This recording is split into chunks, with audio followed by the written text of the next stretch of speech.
এই যে এখন আছি আমরা হচ্ছে কাউসারের শ্বশুর বাড়ি আর বোর বাড়িতে আসলাম, আমার ভাইয়ের শ্বশুর বাড়িতে আসলাম।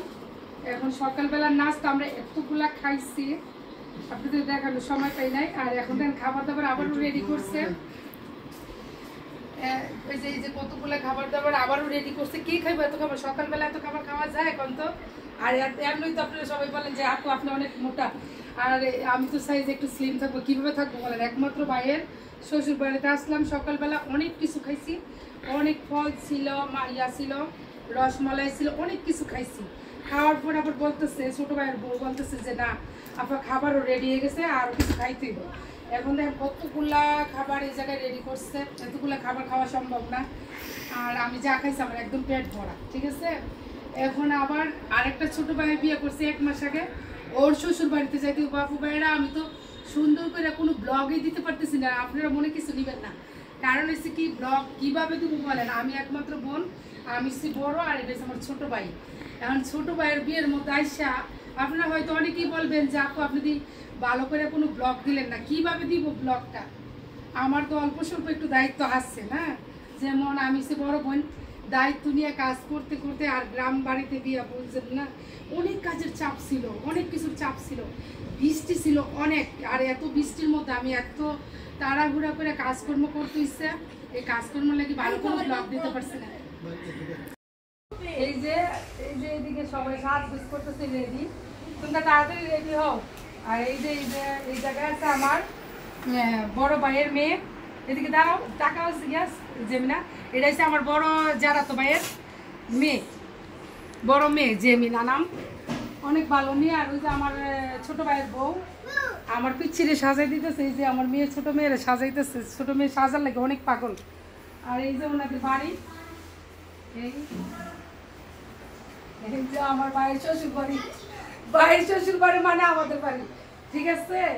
আমরা সবকিছু সহজ ভাবে মানিয়ে নিই, কারণ আমরা যেমন ফ্রি, যে জায়গায় যাই সবাই ফ্রি মনে করি। এদিকে আসো, এই যে ওইদিকে রান্না করতেছে, রান্না লার্কির চুলায় রান্না করতেছে ওইদিকে, আর এদিকে গ্যাসের রুমও আছে।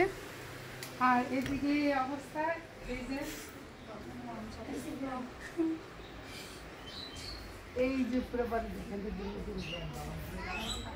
এই যে দেখেন পুরাটা হচ্ছে আমার ভাইয়ের শ্বশুর বাড়ি। এই যে পুরা ঘর, ওই যে ওই ঘরটা, ওই দিক দিয়েও একটা বিল্ডিং আছে, আর ওই দিক দিয়ে আছে পুকুর আছে, মাছের পুকুর আছে ওইদিকে।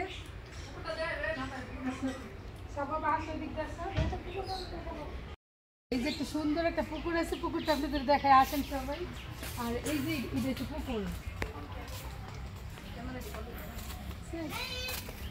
অনেক বড় পুকুরটা। এই দিক দিয়ে এই যে পুকুরটা, এটার মধ্যে হ্যাঁ মাছ ছাড়া রাখছে, বাসায় সবাই খাওয়ার জন্য মাছগুলা ছাড়ে এই জায়গায়, হ্যাঁ ফ্যামিলি সবাই পুকুরের মাছগুলাই খায়। আসেন আপু ভাইয়েরা, আপনাদের শুধু পুকুরটা দেখাইছি, রাস্তাটা দেখাই না, এই রাস্তা দিয়ে ঢুকতে হয়। আর এই যে এই রাস্তা দিয়ে আমরা ঢুকছি, ঠিক আছে। এটা হচ্ছে আমার ভাইয়ের শ্বশুর বাড়ির মেন রাস্তা, হচ্ছে মেন রাস্তা থেকে এদিকে ঢুকা লাগে। আসেন দেখাই, আপনি তো বলবেন যে আপু আপনার ভাইয়ের শ্বশুর বাড়িটা দেখান নাই, এই কারণে আমি দেখাইতেছি। অনেক সুন্দর জায়গা, বৃষ্টির লাগে কিছু ভিডিও করা গেছে না, এত বৃষ্টি গেছে বিয়ার দিন, একদম মনে করেন সবাই ভিজা একদম, সবাই গাড়িগুলো এই জায়গায় রাখছে, অনেক ভালো লাগে এবার এটা, বুঝছেন, অনেক সুন্দর। কিন্তু আমরা তো ভিজি ছিলাম, বিয়ার সময় বিয়াটাও করতে পারছি না।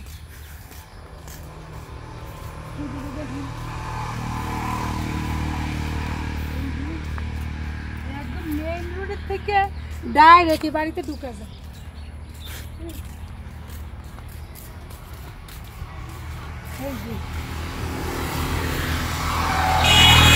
এই যে এদিক দিয়ে আমাদের বাড়িতে যাওয়া লাগে, এটা হচ্ছে মেইন রোড, এটা ঢাকার থেকে আমরা বাড়িতে যাওয়া লাগে ওই দিক দিয়ে, সোজা ওই দিকে।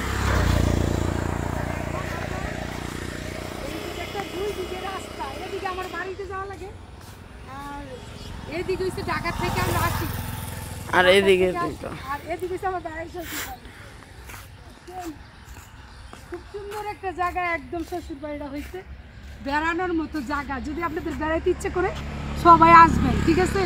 কোনো সমস্যা নাই, মানুষগুলো এত ভালো, একদম মন মতো মানুষ পাইছে এতদিনে, এই কারণে আর আমার বাইরের বিয়ে দেখতে দেরি হয়েছে। ঠিক আছে, আসো।